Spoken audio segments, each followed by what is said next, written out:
अकारण करुणा वरुणालय भक्तवाञ्छा कल्पतरु शरणागत वत्सल भक्तवत्सल परम दयालु भगवान गोविन्दको श्री चरणमा साष्टाङ्ग दण्डवत प्रणाम गर्दै श्रीमद् भागवतको वेदस्तुतिको माध्यमबाट मानव जीवनको सर्वोच्च प्राप्ति सत्संग लाभ हामीहरू सबैलाई भइरहेको छ। विगत केही दिनदेखि आज 8औं दिनको हाम्रो सत्संगमा उपस्थित हुनुभएका हजुरहरू सबैलाई हार्दिक स्वागत तथा अभिनन्दन गर्दै अब आज चाहिँ शुभारम्भमै हामीले अहिलेसम्म वेदस्तुतिको 2 श्लोक सक्न लागेका छौँ। त्यो 2 श्लोकको चाहिँ हजुरहरूको पाठ सुन्ने अनि त्यसपछि मात्रै अगाडि बढ्ने भनेर सबैलाई हातमा किताब पनि ल्याइदिएका छौँ। अब यो हेरेर पढिसकेपछि पाठ अन्य नयाँ पाठ अगाडि लैजाने हाम्रो चलन छ। अब पहिला म भन्छु अनि त्यसपछि हजुरहरूले भने नरकुटक छन्, यसको नाम नरकुटक। नर भनेको सारा मनुष्यभित्र कुट रूपमा बसेको गुण रूपमा बसेको तत्त्व यहाँभित्र यो छन्दभित्र भएको यो वेदस्तुतिभित्र भएको हुनाले यसको नाम नरकुट छन्दमा छ। यो अत्यन्तै मिठो र साह्रै पावन चाहिँ पवित्र प्रसङ्ग छन्। यो चाहिँ वेदस्तुतिको समर्थ शब्द भएको हुनाले गर्दाखेरि सबैले भावपूर्वक श्रद्धापूर्वक उच्चारण गर्दाखेरि हामी सबैभित्र भएको अज्ञान अविद्या विकारहरू सबै हट्नेछन्। म भन्छु त्यसपछि हजुरले दोहोऱ्याउनु होला। श्रुतय ऊचुः श्रुतय ऊचुः जय जय जय हजा जय जय जय हजा मजिता दोषगृभीत गुणाम् मजिता दोषगृभीत गुणाम् त्वमसि यदात्मना समवरुद्ध समस्तभागा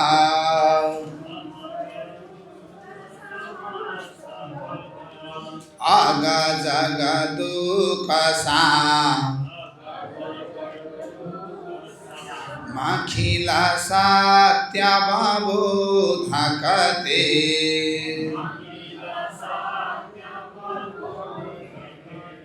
क्वचिद जयात्मना चचरतो नुचरे निगमा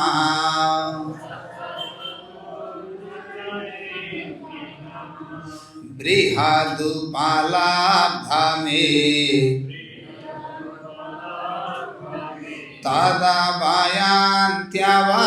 तदभयन्त्यवशेषतया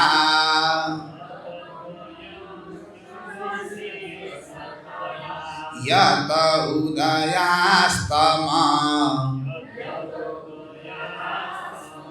यौ विकृतेर्मृदिवा विकृतात्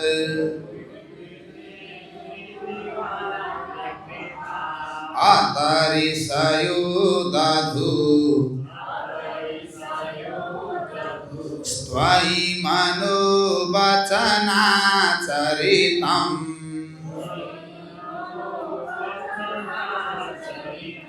कथम यथा भवन्ति भुवि दत्तपदानि नृणाम्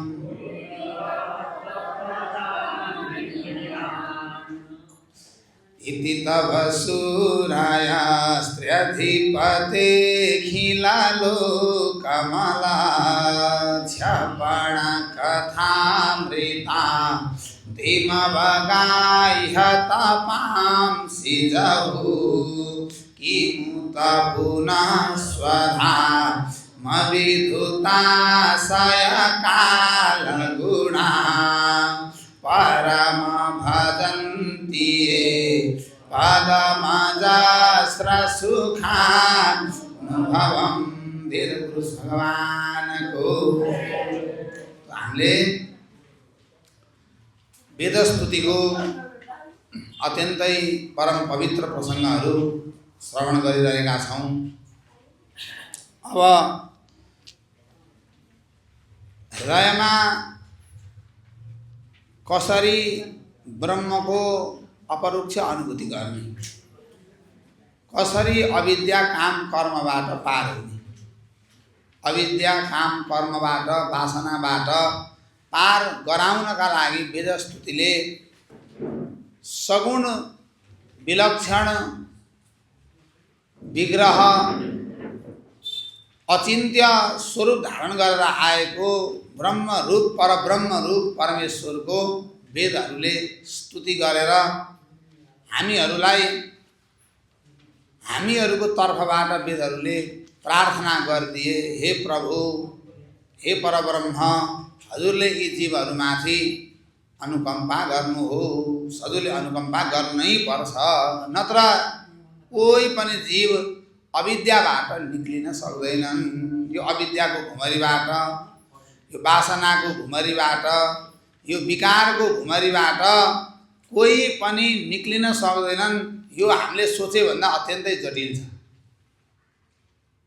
यो हामीले जाने भन्दा मायाको स्वरूपलाई, मायाको प्रभावलाई राम्रोसँग बुझेकाहरू पनि सुरक्षित रहनका लागि भगवानको आश्रय गर्छन्। बडे ठुला देवताहरू पनि भयबाट पार पाउनका लागि भगवानको आश्रय गर्छन्। ठुला योगीहरू मुनिहरू पनि मायाबाट डराएर भगवानको आश्रय गर्छन्। भगवानबाट विमुख हुने बित्तिकै मायाले छोपिहाल्छ।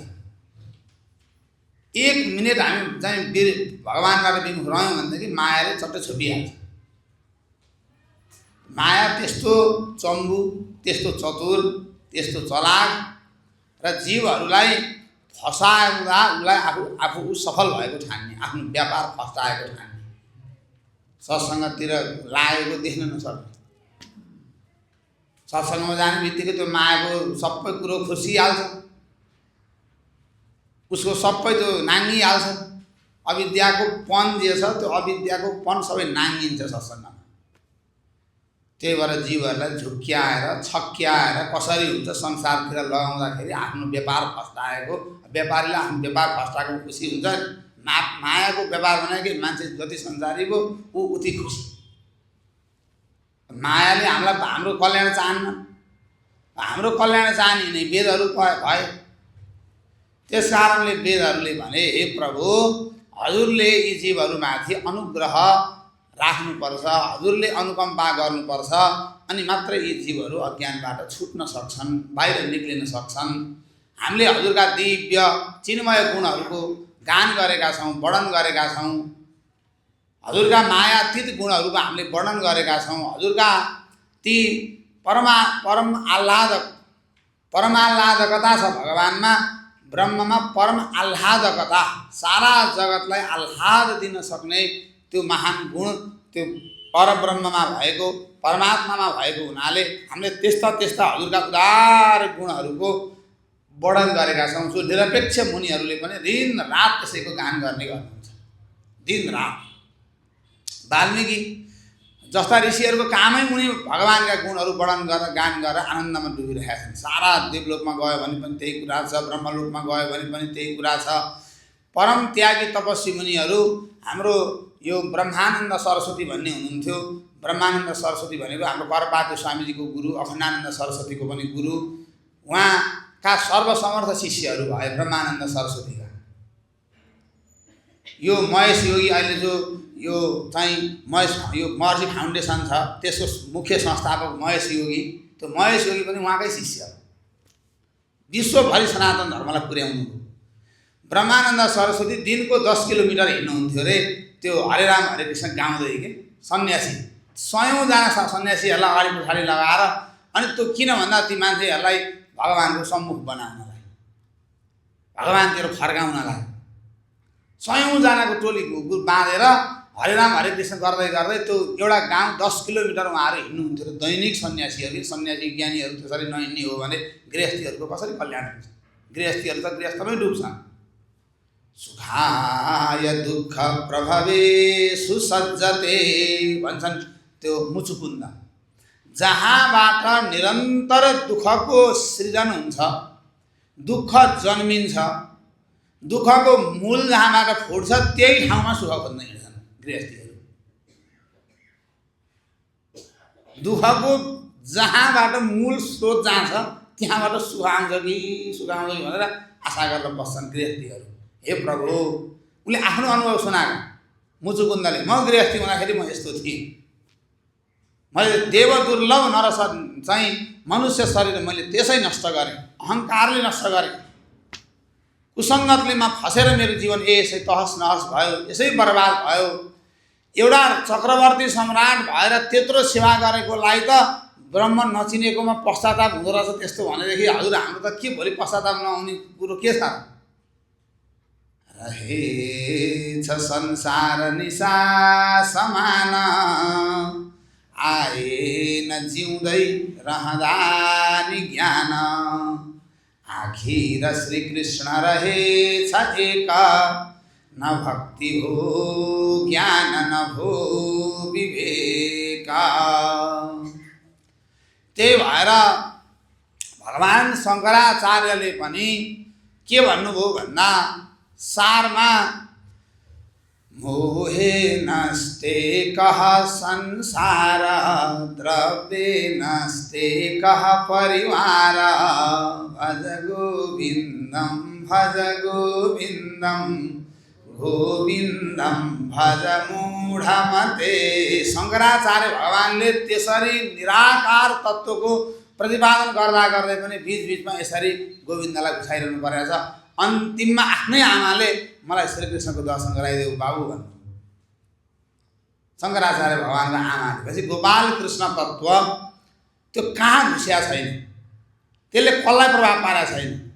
हाम्रो न्याय सिद्धान्त मुक्तावली संस्कृतमा नपढी विद्वानै भइँदैन। सिद्धान्त मुक्तावली भन्ने ग्रन्थ छ हाम्रो संस्कृतमा, त्यो नपढिकन मान्छे संस्कृतमा विद्वान बन्नै सक्दैन। त्यो ग्रन्थ लेख्नेवाला के भन्छन्? नूतन जलधर रुचये गोपवधूति दुकूल चौराय, तस्मै कृष्णाय नमः संसारमयूरुहस्य बीजाय। संसार रूपी वृक्षको मूल अभिन्न निमित्तोपादान कारण। वेदान्तले ब्रह्मलाई के भनेको छ?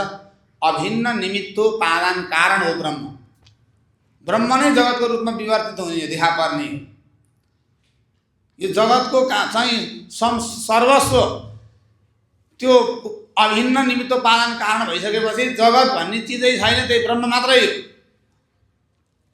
अब ती न्याय सिद्धान्त मुक्तावली लेख्नेवालाको हृदयमा पनि त्यो पदार्थ चिन्तन गर्ने त्यो दार्शनिकको हृदयमा पनि त्यो गोपाल कृष्णको प्रभाव त्यस्तो छ। व्याकरण लेख्नेवाला अब भट्टोजी दीक्षितकोमा जाउँ। भट्टोजी दीक्षितको हाम्रो व्याकरणमा, संस्कृतको व्याकरणमा उदाहरणहरू पढ्नु, अधिकांश उदाहरणहरू सबै कृष्ण नामले उत्पन्न छ। व्याकरणको उद्देश्य पनि मान्छेलाई भगवानतिर फर्काउनु हो, त्यो भाषा मात्रै जान्ने बनाउनु। अहङ्कार, यसै सुक्खा ज्ञानले त अहङ्कार भरिन्छ। रावणको जस्तो ज्ञानले कसैको कल्याण हुँदैन। रावणमा ज्ञान छैन, हेर्नु त, ज्ञान रावणसँग छैन। कस्तो साहित्य लेखेको छ रावणले, जटाटवी गलज्जा, त्यति 8-10 श्लोक गाउँदाखेरि भोले बाबा साक्षात प्रकट भए। कस्तो कविता लेखेको थियो रावणले। शब्द हेर्नु चयन कस्तो छ उसको, आफ्नै स्वभावको, आफू वीर भावको त्यस्तै अनुसारको शब्द चयन छ।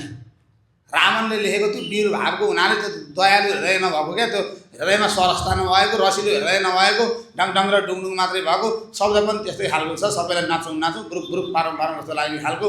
जटाटवी गलज्जल प्रवाह पावितस्थले कले बलम व्यलम्बितां भुजङ्ग तुङ्ग मालिका, डम डम डम डम निनाद डमर्वयम् चकार चण्ड ताण्डवम तनोतु न शिव।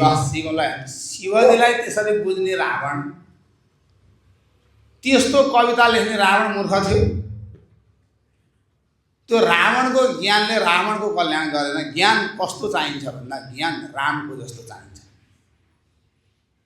रामको जस्तो ज्ञानले कल्याण गर्छ, रावणको जस्तो ज्ञानले कल्याण गर्छ। अहङ्कार बढाउने ज्ञानले कसो कल्याण हुन्छ दुनियाँमा? पढो पढो, आफैलाई मात्र पण्डित देख्छ, अरू सबलाई मूर्ख देख्छ। ज्ञानको लक्ष्य त्यो हो त, आफैलाई मात्रै पण्डित देख्ने, दुनियाँलाई मूर्ख देख्ने, त्यो ज्ञान कहाँ ज्ञान हो? त्यो रावणको ज्ञान। त्यो रावणको ज्ञानले चाहिँ अरूलाई मूर्ख देख्छ, आफूलाई चाहिँ पण्डित, आफूलाई मात्र अरूलाई पण्डित देख्दैन, आफूलाई चाहिँ देख्छ। यो दृष्टि यो त दुर्योधनलाई दुर्योधन महाराज एउटा सज्जन मान्छे खोजेर लिएर आउनु पर्यो भनेर पुरै पृथ्वी घुम्न लागेको रे, उसले एउटा छैन सज्जन भनेर फर्केर गएछ त्यो दुर्योधन। उसको दृष्टि जस्तो छ सृष्टि त्यस्तै देखिन्छ, जस्तो दृष्टि त्यस्तै सृष्टि। अनि युधिष्ठिरलाई, हे युधिष्ठिर महाराज, एउटा दुर्योधन खोजेर ल्याउनु पर्यो, एउटा खल पुरुष असज्जन पुरुष खोजेर ल्याउनु पर्यो भनेर पृथ्वी घुमाएको, एउटा पनि म त असज्जन देखिनँ भनेर युधिष्ठिर फर्केर आयो। अनि दुर्योधन भन्ने सज्जन भन्ने कुरा यो हेर सबको यो दृष्टिको कुरा हो, यो केही यो वास्तविक यो शाश्वत केही कुरा होइन। युधिष्ठिर एउटा दुर्योधन देख्दैनन्, दुर्योधन एउटा सज्जन देख्दैन। यो दृष्टि पनि सदृष्टि होइन, यथार्थ दृष्टि यो पनि होइन। त्यसैले यथार्थ दृष्टि भनेको वासुदेव सर्वमिति समहात्मा सुदुर्लभ सर्वम खलु इदं ब्रह्म, यो यसको साक्षात अनुभूति हुनु, सुख दुःख सबै अवस्थामा एकात्म भावले रहनु, साक्षी भावले रहनु, त्यसमा प्रभावित नभइकन रहनु, त्यो व्यक्तिले दुःख सुख सबैको यो बाट माथि उठ्छ, माथि जान्छ, छिट्टै माथि चढ्छ र उसलाई त्यो चाहिँ ब्राह्मी स्थितिको अनुभूति तुरुन्तै हुन्छ। धेरै समय लाग्ने कुरा पनि होइन यो, फेरि चाह्यो भनेदेखि धेरै समय लाग्ने कुरा पनि होइन। ध्रुवले जम्मा 6 महिनामै काया पलट गर्ने, 6 महिनामा काया पलट ध्रुवले। प्रहलादले 5 वर्ष उमेरमा काया पलट गरिसकेका छन् सबै। चाह्यो भनेदेखि ठुलो जन्मौँ। अब हेर्नु, हिलोमा भाँसिएको मान्छेले हिलोबाट निक्लिने प्रयास गर्यो भनेदेखि झन् अर्को गोडा झन् तल गएर जान्छ, निक्लिन सक्दैन। यो संसारलाई एउटा हिलोको रूपमा पनि तुलना गरिरहेको छ। हिलो, हिलैमा भ्यागुतो बस्छ, हिलैमा कमल स्थिति भने आज हिलो, यो संसार भनेको एउटा हिलो। हिलोमा फसिसकेपछि एकैचोटि बरु अलिकति जोडसँग बेग लगायो भनेदेखि झ्याप्टै निक्लिन सक्छ। नभए एउटा गोडा यसो तान्न खोज्छ, अर्को गोडा झन् तल भाँसिन्छ, अर्को बल्ल बल्ल निकाल्छ, अर्को फेरि तल जान्छ। त्यो खेलबाट मान्छे निक्लिन सक्दैन। गजेन्द्रको भएको त्यही, एक बेग लगायो भनेदेखि, एक जोड लगायो भनेदेखि फेरि फुत्तै निक्लिन पनि सक्छ यो मायाबाट, माया रूपी हिलोबाट। त्यसैले अब यो माया रूपी प्रपञ्चबाट निक्लिनका लागि नचाहने कोही छैन। नबुझ्दाखेरि नबुझ्ने अज्ञानी जीवहरू त्यो स्वाभाविक हो, उनीहरू विषय भोगमा लाग्छन्। विषय भोगमा लाग्नु यो जीवको चाहिँ स्वभाव हो। किन अनादिकालदेखि ऊ विषय भोग गर्दा गर्दा गर्दा गर्दा विषय भोग गर्ने नि आदत बनेको छ, संस्कार बनेको छ। त्यसैले विषयको संस्कारबाट, विषयको भोगबाट बाहिर निक्लिन, पुरै त्यागेर बाहिर आउन कोही चाहँदैनन्। विषयलाई पनि ट्याक्क ठाउँमा मिलाएर राखेर अनि अलिअलि आत्माको चिन्तन, परमात्माको चिन्तन, भजन, यसो शिवरात्रि, रामनवमी, कृष्ण जन्माष्टमी पनि गरिरहने हो, तर विषयको भोग पनि भोगिरहने हो। अब यो परम्परा पनि लामो समयसम्म चल्दै गएपछि जब एक दिन पुण्य धेरै भएर झड्याङ्ग दृष्टि उदय हुन्छ, त्यसपछि अनि उसले क्रान्ति गर्छ। त्यसपछि छलाङ मार्ने भन्छ नि, छलाङ मार्ने। अब यसरी वेदहरूले के बताए भने, हे प्रभु, हजुरको अनुकम्पा बिना, हजुरद्वारा अनुकम्प्य छन् यी सारा जीव जगत हजुरको कृपाको लागि आतुर छ। हजुरद्वारा अनुकम्पा गर्न योग्य छन्। हजुरले अनुकम्पा नगर्ने हो भनेदेखि माया रूपी पर्दालाई अहिलेसम्म कसैले हटाउन सकेनन् र अब पनि हटाउन सक्दैनन्। त्यसैले हजुरले कृपा गरिदिनुहोस् भने पहिलो श्लोकमा यसो भने। किन भन्दा हजुर सम्पूर्ण ऐश्वर्यको अधिपति, अधिष्ठान, सम्पूर्ण विश्वलाई विस्मरण गराउन सक्ने माधुर्य, आह्लादकता, सरसता, परम ऐश्वर्य, परम ज्ञान, यी परम आनन्द यी सारा गुणहरू हजुरमा चाहिँ समुद्र जस्तो रूपमा बसेका हुनाले गर्दाखेरि हजुरद्वारा सबै चाहिँ अनुकम्प्य अनुग्रह गर्न योग्य छन्।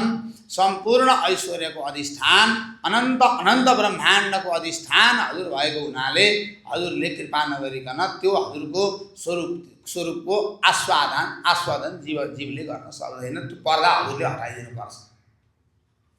पर्दा मायाको पर्दा अन्तःकरणमा जो पर्दा लागेको छ त्यो पर्दालाई हजुरले हटाइदिनुहोस् भनेर पहिलो श्लोकले भने। अब दोस्रो श्लोकमा के थियो भन्दा अब यहाँ जसरी उदय र यो उत्सृष्टि र प्रलय निरन्तर भइरहन्छन् चलिरहन्छन् संसारको यो स्वाभाविक प्रक्रिया हो।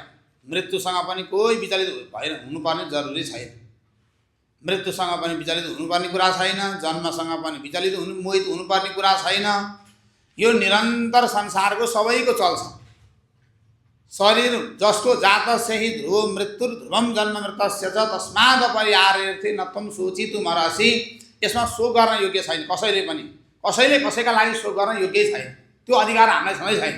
आफूलाई कसरी संसारबाट छुटाउने निकाल्ने, आफूलाई कसरी चाहिँ परमात्मासँग जोड्ने भन्ने विषयमा आफूले चिन्तन गर्ने अधिकार छ। त्यो सबै अरूको विषयमा शोक गर्ने अधिकार कसैसँग छैन।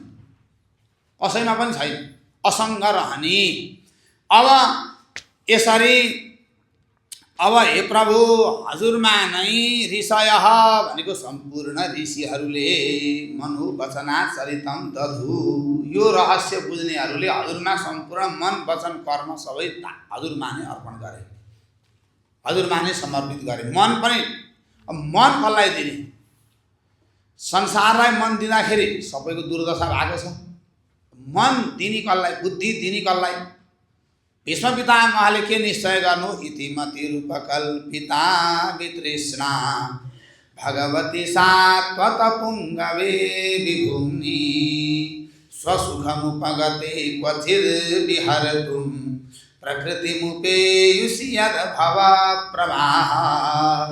भीष्म पितामहले यो बुद्धि अन्त अरूलाई दिन योग्य छैन भनेर भगवान गोविन्दको चरणमा मैले समर्पण गरिदिएँ। बुद्धि रूपी कन्या मैले कृष्ण रूपी वरको हातमा सुम्पिदिएँ भनेर भने उनले।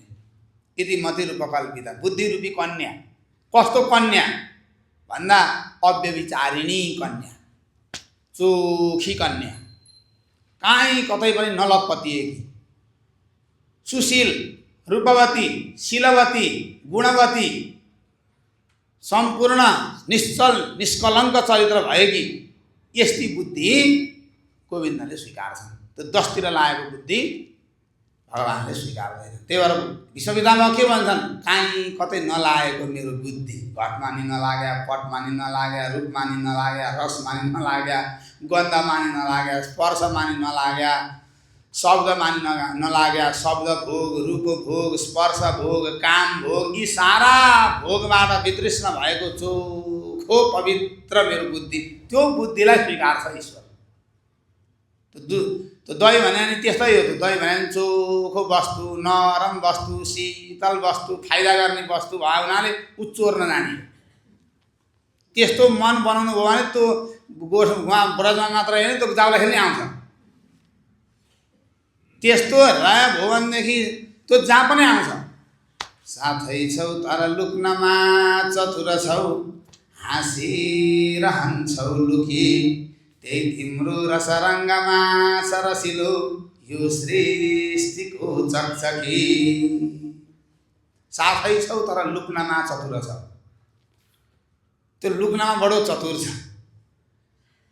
दही जस्तै शीतल हृदय, दही जस्तै शान्त हृदय, दही जस्तै सेतो सफा चम्किलो हृदय भइसकेपछि त्यही हृदयको नाम हो वसुदेव। त्यहीं पैदा हुनेवाला ब्रह्म वासुदेव हो। त्यहीं पैदा हुनेवाला। मैले ब्रह्म व्यक्त नगरिकन अन्तःकरणको विकारहरू सबै नाश हुँदैनन्। ब्रह्मलाई हृदयमा प्रकट नगराइकन अँध्यारो शान्त हुँदैन। सूर्य भगवान नदेखिकन यो संसारको अँध्यारो जाँदै जाँदैन। सूर्य भगवान नउदाउँदाखेरि मात्रै यो ट्युबलाइटको महत्त्व हुने, मैनबत्तीको महत्त्व हुने, दियोको महत्त्व हुने। सूर्य भगवान नहुँदै यिनको अस्तित्व ठुलो देखिन्छ। सूर्य भगवान आउने बित्तिकै यी सबको अस्तित्व छोपिन्छ।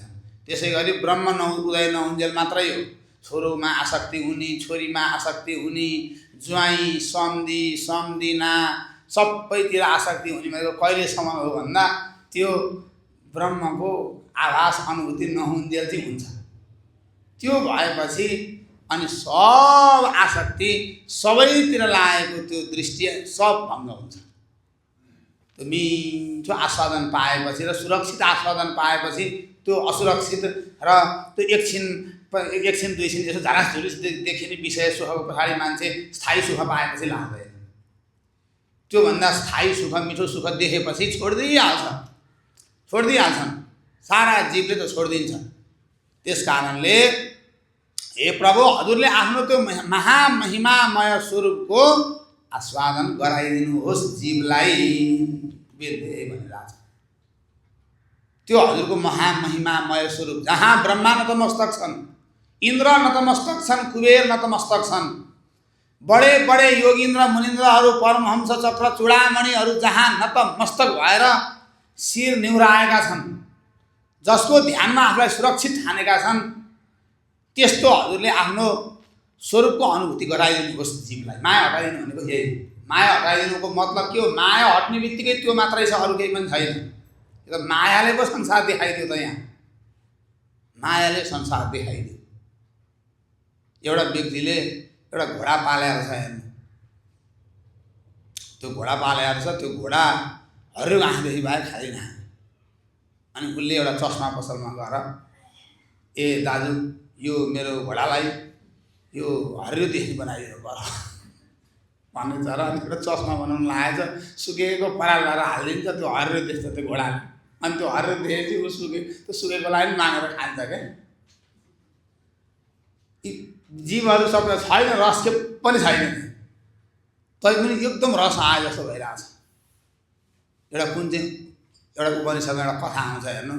एउटा चाहिँ आरुणी भन्ने एउटा ऋषिले आफ्नो माथि तपस्थलीमा बसेर यसो हेर्छन्।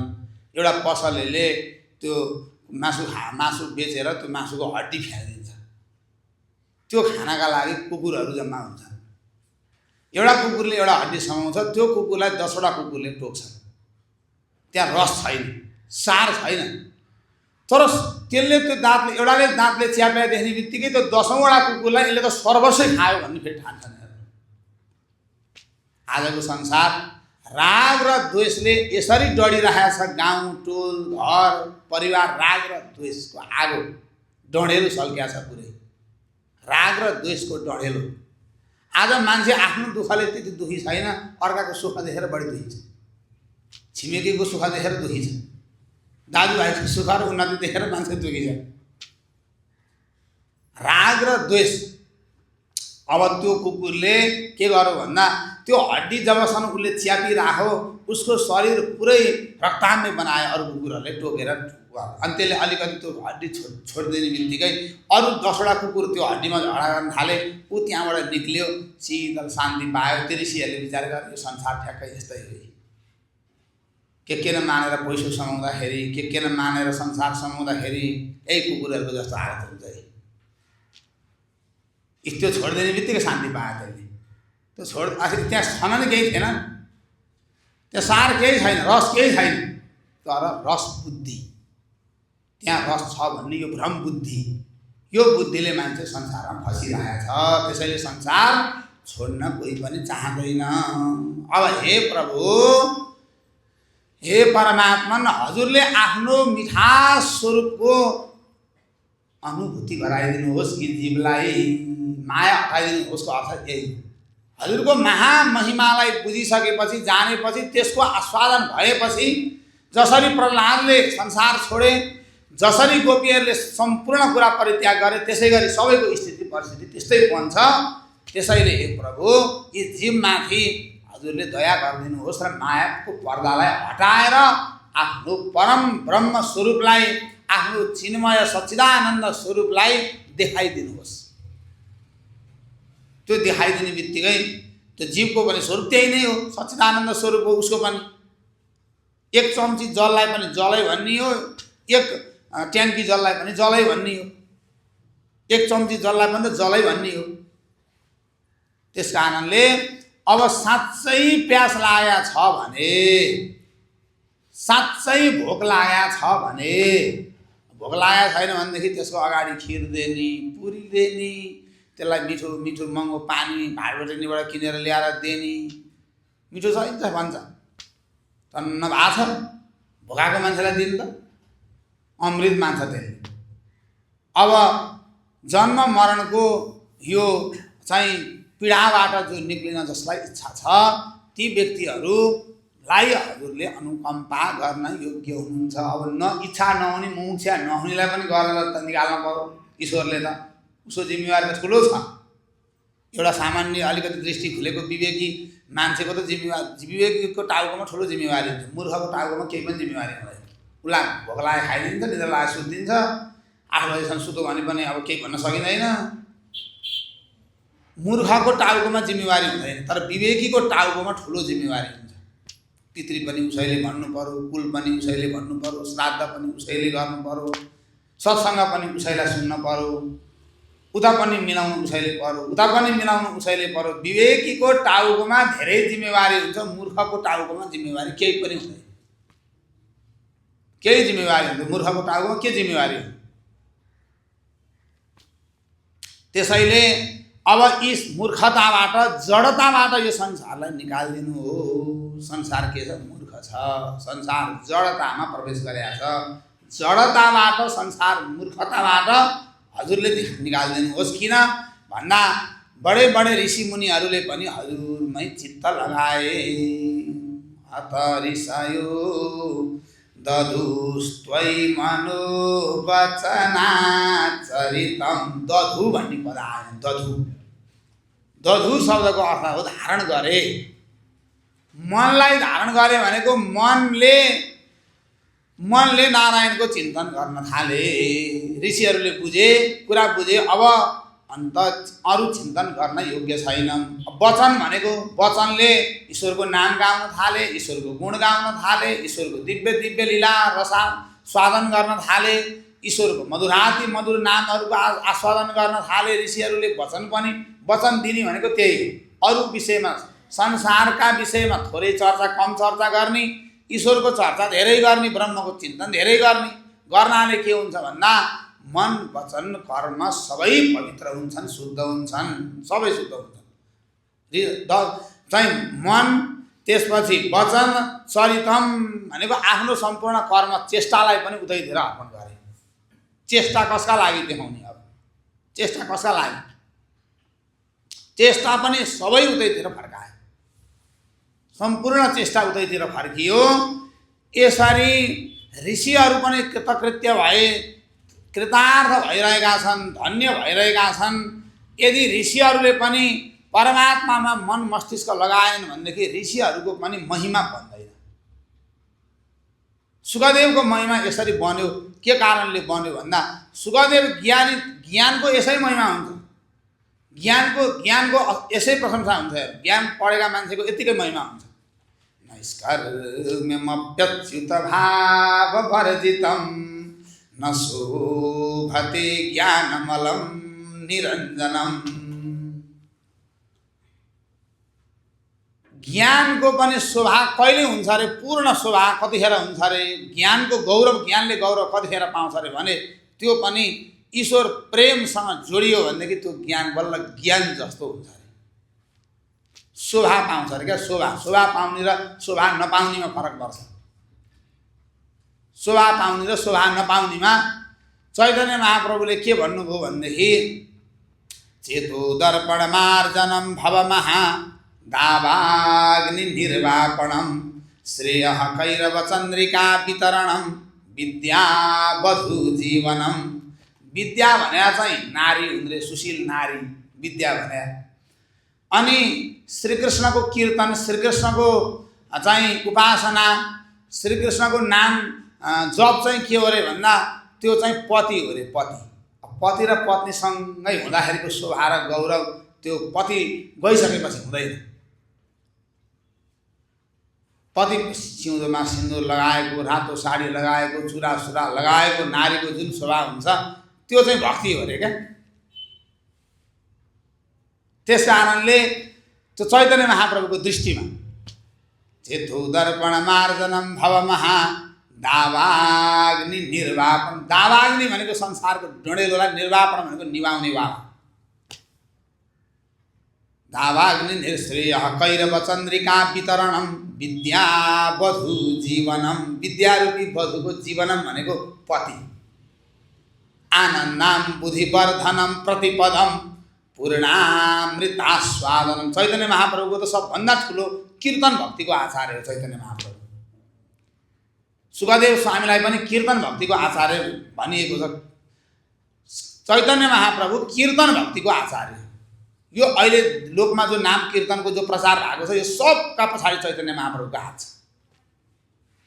चैतन्य महाप्रभुको हात छ। विचित्रको कीर्तन हुन्थ्यो चैतन्य महाप्रभुको नवद्वीपमा, वृन्दावनमा। चैतन्य महाप्रभुले कीर्तन गर्दाखेरि दशौं हजार मान्छेहरू हजुरको आनन्दित भएर आनन्दको समुद्रमा डुब्थे। चैतन्य महाप्रभु त्यस्तो कीर्तन भक्तिको आचार्य। उहाँले कीर्तनको यो विश्वमा अहिले प्रचार भएको जताततै गोविन्द जय जय, हरे राम हरे कृष्णको यो जो गुन्जायमान भइरहेको छ, यसको पछाडिको कारण चैतन्य महाप्रभु। चैतन्य महाप्रभु प्रेमको अवतार। विद्वानमा त्यस्तै विद्वान, सरलमा त्यस्तै सरल, न्यायको त्यस्तै, वेदान्तको त्यस्तै। उहाँ चैतन्य महाप्रभुले अत्यन्तै ठुलो चाहिँ यो मान्छेलाई भक्ति मार्गको प्रबोधन उहाँले गराउनुभयो चैतन्य महाप्रभुले। त्यो चैतन्य महाप्रभुले उहाँको दृष्टिमा उहाँले यस्तो महिमा दिनुभएको छ भगवानको नाम कीर्तनलाई। यो कलियुगमा आनन्दको समुद्र पुरै हृदयमा लहराउने, हृदयमा आनन्दको समुद्र लहराउने। अहिले हामी यति आनन्दको खोजीमा छौँ। हृदयमा आनन्दको समुद्रै लहराउने भन्नुहुन्छ चैतन्य महाप्रभु। आनन्दम बुद्धिवर्धनम प्रतिपदम पूर्णामृतास्वादनम। पूर्ण अमृतको आस्वादन गराउनेवाला। यो चित्तरूपी ऐनालाई सफा गराउनेवाला। चेतो दर्पणम। चित्तरूपी ऐनालाई सफा गर्नेवाला। अब हाम्रो अहिले त्यही त छ। चित्तरूपी ऐनालाई सफा नगरिकन त्यहाँनेरि ब्रह्मको अनुभूति हुँदैन। त्यो चाहिँ त्यहाँ गर्ने हो ब्रह्मको अनुभूति। त्यो ऐनामा हेर्न पर्यो क्या। हामीलाई हाम्रो अनुहार हेर्नु पर्यो भने ऐना चाहिन्छ कि चाहिँदैन? अर्काको अनुहार हेर्नु पर्यो भने ऐना चाहिँदैन, तर आफ्नो अनुहार हेर्नु पर्यो भने ऐना चाहिन्छ। आफ्नो अनुहार कहिले पनि हामीले देख्दैनौँ। त्यही ऐनाको विश्वास गर्ने। त्यही भएर मान्छे जताततै ऐना राख्छ। घरमा, ढोकामा, बाथरुममा, नुहाउने ठाउँमा, सुत्ने कोठामा। जतिखेर आफूलाई हेर्दा आनन्द आउँछ नि। आफूलाई हेर्दाखेरि आफूले आफूलाई हेर्दा यही हाडमासुको थुप्रो, यो भोलि के हुने हो, खरानी हुने हो कि काकुताले खाएर सक्दिने हुन् कि बिस्टा माटो हुने हो कि, त्यस्तो शरीर हेर्दा त मजा आउँछ भने ब्रह्म हेर्दा मजा आउँदैन? त्यहाँ राम हेर्दा आनन्द नआउला? राम हेर्ने त्यहाँ हो। त्यो चित्तरूपी ऐना सफा गर्नुपर्ने छ। अन्तःकरण रूपी ऐनालाई पुरै पुछपाछ गरेर सफा गर्नुपर्ने छ। जन्म जन्मान्तरदेखि त्यो धुलो मैलो फोहोरले कटकटिएर त्यो दूषित भएको छ, विकृत भएको छ। त्यसैले यो संसारमा सारालाई रुवाएको। त्यो अन्तःकरणलाई सफा गर्ने, त्यो दर्पणलाई सफा गर्ने र त्यहाँ ब्रह्मको आनन्द लिने हेर्ने। त्यहीँ देखिन्छ। त्यो ब्रह्म त आफ्नो स्वरूप हो नि त। त्यो टाढाको वस्तु नभए हुनाले हेर्न सकिँदैन। त्यसलाई ऐनाले हेर्नुपर्छ। त्यसलाई हेर्न ऐना चाहिन्छ। ब्रह्म हेर्न ऐना चाहिन्छ। आफ्नो स्वरूप भयो भने आफूले आफूलाई हेर्न सकिँदैन। आफूले आफूलाई कसैले पनि हेर्न सक्दैन। आफूले आफूलाई हेर्नु छ भने ऐनै चाहिन्छ। ब्रह्म भनेको आफू भएको हुनाले गर्दा अहम ब्रह्मास्मि, म नै हुँ त्यो भने भएर आफूले आफूलाई हेर्नलाई अब के चाहियो? ऐना चाहियो। ऐना भने के? चित्त, अन्तःकरण। त्यो अन्तःकरणलाई घोटी घोटी घोटी सफा गर्नुपर्छ। केले? श्रीकृष्ण श्रीकृष्ण श्रीकृष्ण भनेर सफा गर्ने। यो यसमा चढेपछि पार हुन्छ। यो चैतन्य महाप्रभुको चिन्तन। भाका पनि छन्। मथुरामा एकचोटि के भएछ भने एकजना पण्डितले कथा गर्दै थिए। हेर्नु, यो पण्डित कथा गर्ने पण्डितलाई चाहिँ आफूलाई चाहिँ विश्वास हुँदैन। हेर्नु, आफूलाई चाहिँ विश्वास हुँदैन। दक्षिणाको लोभमा जे मन लाग्छ त्यो भन्ने। अनि के भने ए कृष्ण कृष्ण रड्ते रहो भवसागर से पार हो जाओगे भनेर कथा गर्दा रहेछन्। आफू चाहिँ फेरि कृष्ण कृष्ण रड्दैनन् यहाँ। अनि त्यसपछि त्यो चाहिँ मथुरामा कथा भइरहेको थियो। एकजना सिधा सादा नारी महिला दुध बेच्नु हुँदो रहेछ, दुध बेच्ने काम गर्नु हुँदो रहेछ। अनि त्यो दुध बेच्न जानुपर्ने मथुरा पारी, त्यो दुध बेचेको आधी पैसा चाहिँ त्यो नौकालाई, त्यो डुङ्गा चलाउनेलाई पनि दिनुपर्थ्यो क्या सधैँभरि। दुखी थिइन् ती, त्यत्रो दुःख गऱ्यो। आधी पैसा यदि 2 मिनट 4 मिनट यो नदी पार गरिदिनेले लैजान्छ, अब यो आउँदा जाँदाखेरिको आधी जान्छ। त्यो आधी पैसाले जसो तसो गुजारा गरेकी थिइन्। त्यो कथा सुन्दा सुन्दा उनको त्यो बाटो हिँड्दा, त्यो 7 दिनसम्म बाटो हिँड्दाखेरि कृष्ण कृष्ण करते रहो, भव सागर से उतर जाओगे, पार हो जाओगे, कोही चिंता की बात नहीं है भनेर पण्डितजी कथा सुन्नु। ती महिलाको कानमा यो शब्द परेछ, ओहो यत्रो संसार सागर तरिन्छ भने म यति यमुना तर्दिनँ होला त कृष्ण नामले भन्ने आयो ती महिलालाई। हेर्नु सोझो हृदय, सरल हृदय, सरल हृदय, सोझो हृदयमा हेर्नु जे पनि हुन्छ, जे पनि सरलतामा त जे पनि हुन्छ। सरलताको पराकाष्ठाको हाम्रो भोले बाबा, असाध्यै भोले बाबा, भोले भाले सरलतामा ज्यादै सरल। एकचोटि भगवती पार्वती देवी पृथ्वी लोकको बिहेको पार्टीमा आउनुभएको छ। कसकोमा आउनुभयो? अनि त्यसपछि सखीहरूले यसो सोधेछन्, पार्वती तेरो बुढोजी के काम गर्छन् नि भनेर सोधे। अब उहाँलाई त लाज लाग्यो, के गर्छन् भन्नु। नित्य ध्यानमा, समाधिमा, निधि ध्यासनमा हुनुहुन्छ बाबा भोलेनाथ। त्यो निष्काम, त्यो नैष्कर्म्य तत्त्व, त्यो ब्रह्म तत्त्व उसले केही गर्ने कुरो त आएन। अब प्रलय गर्नुहुन्छ मेरो भोले बाबाले भन्नु भने नसाउने भयो। त्यो संसारै नबुझ्ने शब्द हो नि त त्यो त। प्रलय गर्नुहुन्छ, सृष्टि गर्नुहुन्छ, स्थिति गर्नुहुन्छ भन्दा नबुझ्ने भयो। अनि उहाँलाई चाहिँ कता कता त्यो चाहिँ संसारको प्रभावले छोएछ र अनि बेलुका जानुभएछ।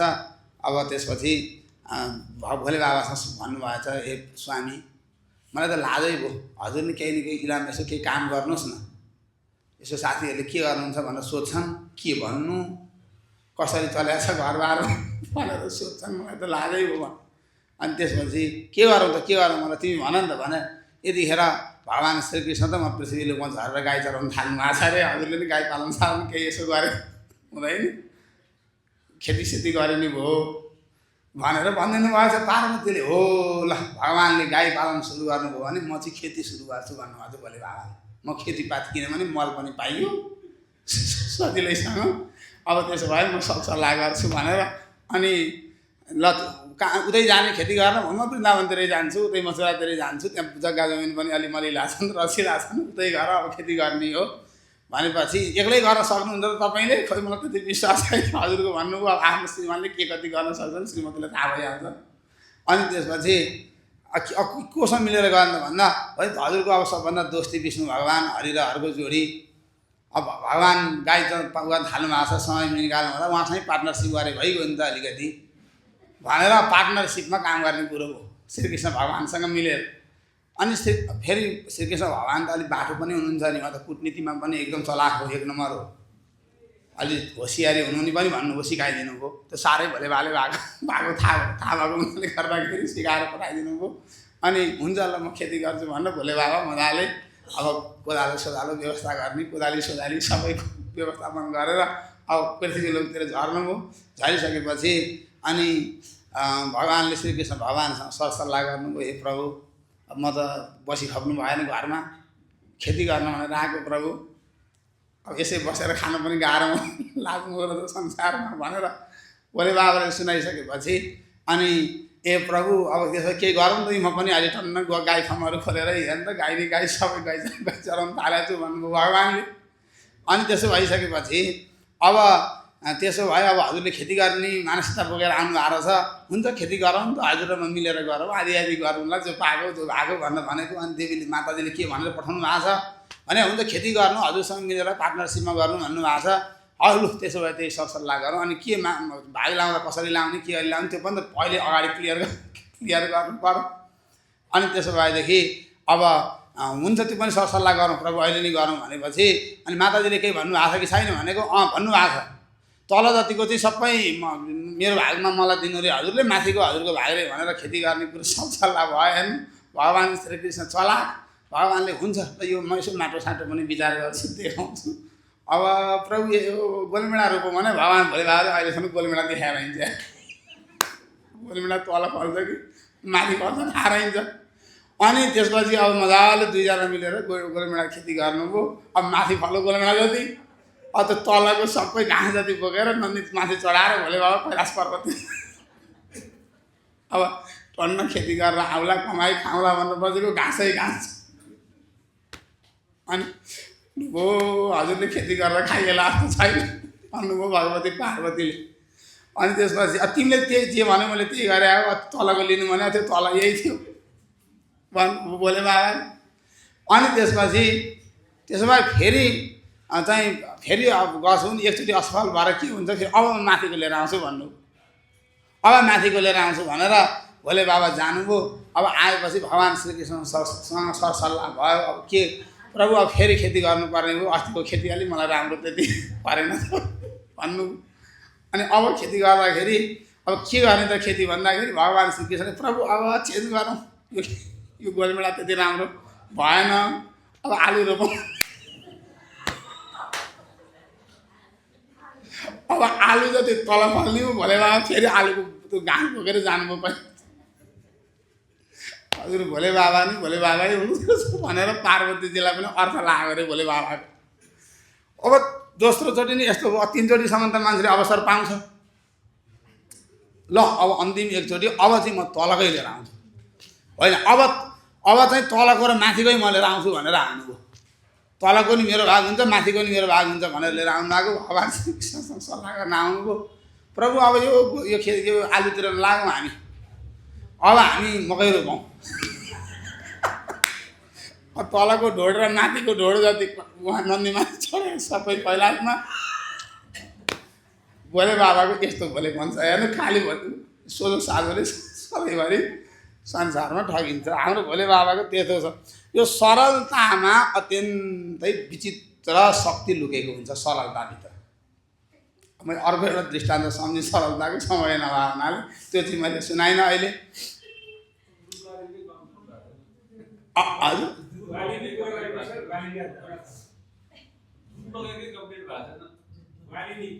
ए म त्यसैबाट आउँदैछु त्यो सरलताको कुरा। अब ती नारीले त्यही शब्द सुनेर उनले अब के विचार गरिन्, आहा चिम्म गरिन्। त्यसपछि यमुनाजीको त्यो तटमा बसिन्। श्रीकृष्ण श्रीकृष्ण श्रीकृष्ण श्रीकृष्ण भनेर उनले त्यो जलमा टेकेकिन्। उनी नडुबिकन पारि पुगे। अब उनी त छक्क परिन्, ओहो कृष्ण नामको प्रभाव, यति कुरा मैले जाने भए म अहिले कति मेरो पैसा बचत भइसक्थ्यो, म कहाँ माथि पुगिसक्थेँ, संसार पनि तर्थेँ, संसारको व्यवहार पनि मेरो उत्कृष्ट हुने रहेछ। त्यही पण्डित भोलिपल्ट त्यही ठाउँमा डुवा कुरेर बसिरहेको छ। ती कन्या आइन्, ती नारी आइन्, गुरु तपाईँकै मुखबाट कथा सुनेर त म अहिले मलाई चाहिँदैन डुङ्गा हेर्नु त है भनेर उनले पारै भएर देखाइदिए। त्यो पण्डितले त कथा पो भने त कहाँ रियल त तरिन्छ त भन्छलाई। त्यस कारणले पण्डित भन्ने बडो खतरनाक पद हो हेर्नु, यसलाई पचाउन बडो मुस्किल छ। दुनियाँको कल्याण हुने नहुने के हो कसो हो त्यो त राम जाने। आफ्नै कल्याणका लागि जब मान्छे तत्पर छैन भनेदेखि त्यसले कसैको कल्याण गर्न सक्दैन।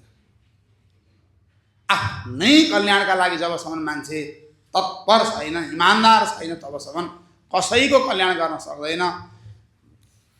यस्ता परम श्रेष्ठ ऋषिहरूले पनि हे प्रभु हजुरमा सबै कुरा अर्पण गरे। अत ऋषयो दधु स्त्वयि मनोवचना चरितम। चरित्र भने आफ्नो कर्म पनि हजुरमै अर्पण गरे। इन्द्रियहरू यी सब अशुद्ध कर्म गर्ने इन्द्रियहरू, अपवित्र कर्म गर्ने इन्द्रियहरू। अहिले हाम्रो शरीरले यति पाप गरेको फल भोलि हामीले 10 जन्म भोगेर दुःख पाउनुपर्छ। यो इन्द्रियहरूलाई शुद्ध ठाउँमा लगाउन योग्य छ। यी केही न केही कर्म नगरी बस्दैन इन्द्रियहरू। यिनलाई एउटा उपयुक्त ठाउँ दिने योग्य छ। उपयुक्त ठाउँ देखाइएन भनेदेखि यो यिनीहरूले सबलाई बर्बाद बनाउँछन्, सबलाई रुवाउँछन्। एकछिन गरेको कर्मले 10औं जन्मसम्म सताउँछन्। कर्मको फल भोग्न बडो मुस्किल हुन्छ, दुःख भोग्न बडो मुस्किल हुन्छ। सुख त तुरुन्तै भोगिन्छ, तर दुःख भोग्न अत्यन्तै कष्ट हुन्छ। त्यसैले मनुष्यले सबैले ऋषिहरूले पनि लगाए भने तिनै ऋषिहरूका सन्तति सम्पूर्णले हजुरतिर मन वचन कर्म समर्पण गर्न योग्य छन्। कसलाई दिने त यो मन, यो वचन कसलाई दिने भनेर वेदहरूले बताउँछन्। यो हजुरका लागि मात्रै योग्य छन्। अव्यभिचारी मन, यी वृत्तिहरू हजारौं लाखौं यस्ता वृत्तिहरू छन्। श्रीमद् भागवतमा एउटा चित्रकेतुको कथा आउँछ। चित्रकेतु भने के हो भने त्यो जीव हो। उसको 1 करोडवटी श्रीमती भनेको छ। त्यो 1 करोडवटी श्रीमती भनेको बुद्धिको करोडौं वृत्ति हुन्छन्। करोडौं बुद्धिका करोडौं वृत्तिहरू छन्, करोडौं। ती करोडौं वृत्तिबाट पनि फल लागेनन् भनेर देखाउनु खोजेको छ नि। त्यहाँबाट फल लाग्दैन, त्यहाँबाट सफलता सार मिल्दैन। चित्रकेतुले अन्तिममा वैराग्य प्राप्त गरेको जो प्रसङ्ग छ त्यसको दार्शनिक भाव अत्यन्तै विलक्षण छ। त्यसैले अब यो अन्तिममा एउटै ब्रह्म तत्त्व मात्रै शेष रहने भएको हुनाले अरू सत्ताहरू त्यो महासत्तामा सबै विलिन हुन्छ। नजानुन्जेल देखा पर्छन्। शरीरको सत्ता, मन, बुद्धि, इन्द्रिय, देवता, व्यवहारिक सत्ता, यो सबै कहिलेसम्म देखा पर्छन् भन्दा जबसम्म महाप्रकाश सूर्य रूपी ब्रह्मको उदय हुँदैन तबसम्म यी सानो सानो सत्ताले ठाउँ पाउँछन्। सूर्य उदाउने बित्तिकै यी साना आकाशका ताराहरू, नक्षत्रहरू, यी सबैको फूर्तिफार्ती आफै हराएर जान्छ। परम तेजस्वी पुरुष प्रकट भइसकेपछि, परम तेजस्वी चाहिँ शासक, राजा, चक्रवर्ती, सम्राट पैदा भइसकेपछि ती भोले टाकुरीहरू सब त्यहीँभित्र अन्तर्भाव हुन्छ। त्यो प्रकट नहुन्जेल मात्रै सबैको अस्तित्व र सबैको ठाउँ देखिने हो। त्यसपछि कसैको पनि अस्तित्व र स्थान देखिँदैन, रहँदैन। त्यसैले वेदहरूले भने अन्तिममा एक मात्र हजुरको मात्र अस्तित्व शेष रहने भएको हुनाले यी जो बीचमा देखा परेका चिजहरू छन् यी सबै मायाद्वारा देखा परेका हुन्। व्यवहार पनि मायाले देखा परेको हो, देवताहरू पनि मायाले नै देखा परेका हुन्। यिनको पारमार्थिक सत्ता सिद्ध हुँदैन, पारमार्थिक सत्ता सिद्ध हुँदैन। यी नित्य होइन, यी शाश्वत होइन। अब हामी कसैको पनि पन्जामा नफसिकन, कसैको चाहिँ तर्कमा नफसिकन सिधा भित्तोमै पुग्नुपर्छ। भित्तोमै मूल स्रोतमै लाई समाउनुपर्छ। दायाँ बायाँ यताउति भड्किने ओर्ने कुरै छैन। सत्सङ्ग पाएको मान्छे सिधा स्ट्रेट त्यो परब्रह्ममा नपुगिकन कसैले पनि अन्तिम शान्ति र विश्रान्ति पाउँदैन। जसरी चाहिँ दिनभरि बच्चा धुलो माटो खेलेर अन्तिममा आमाको काखमा आएर लुटुक्क निदाउँछ, त्यसै गरी जीव पनि अनन्त अनन्त जन्म घुम्दा घुम्दा घुम्दा अन्तिममा ब्रह्मको शीतल छारी पाएपछि लुटुक्क निदाउँछ। बेलुका सुसुप्ति अवस्थामा मजाले निदाउँछ थकित भएर। अब हामी संसार घुम्दा घुम्दा घुम्दा थाकिसक्यौँ, लिटो पिण्डो खाँदा खाँदै अगाइसक्यौँ। अब लिटो पिण्डो खानेतिर हामी नलागौँ, अब सबै ब्रह्मचिन्तनतिर लागौँ। भगवानको लीलाको आश्रय गरेर यही जुनीमा कति समय छ, कसको कति आयु बाँकी छ, जति बाँकी छ त्यति समय त्यति आयु सबै उसलाई दिउँ। जीवन परम धन्य परम कृतार्थ हुन्छ। अरूलाई दिएर के पनि भएन, यो भोगिसक्यो, देखिसक्यो। कसैलाई दिएर केही हुँदैन, कसैलाई रिझाएर खुसी बनाएर केही हुनेवाला छैन। सम्पूर्ण आफ्नो समय मन वचन कर्म उतैतिर समर्पित गरौँ भन्दै आजलाई श्री कृष्णार्पणमस्तु। कृष्णचन्द्र भगवानको, श्यावर रामचन्द्र भगवानको। श्री राम जय राम, जय जय राम।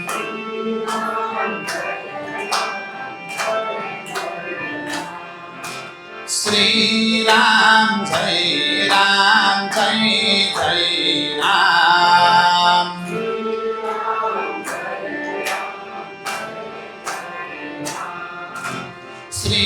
राम जय राम जय जय राम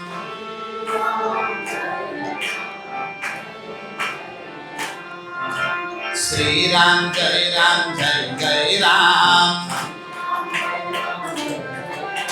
श्री राम जय जय राम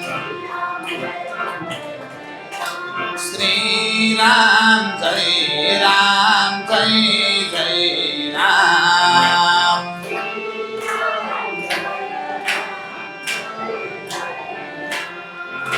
श्री राम जय जय राम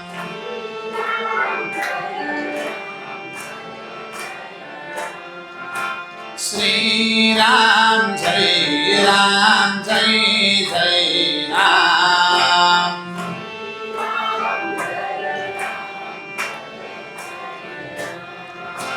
श्री राम जय जय राम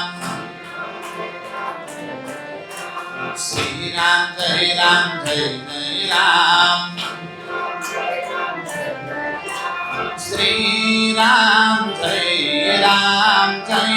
जय राम कृष्ण गोविंद हरे मुरारे नाथ नारायण वासुदेव श्री कृष्ण गोविंद हरे मुरारे नाथ नारायण वासुदेव अनंत वैकुंठ मुकुंद कृष्ण गोविंद दामोदर माधवेति अनंत वैकुंठ मुकुंद कृष्ण गोविंद दामोदर माधवेति श्री कृष्ण गोविंद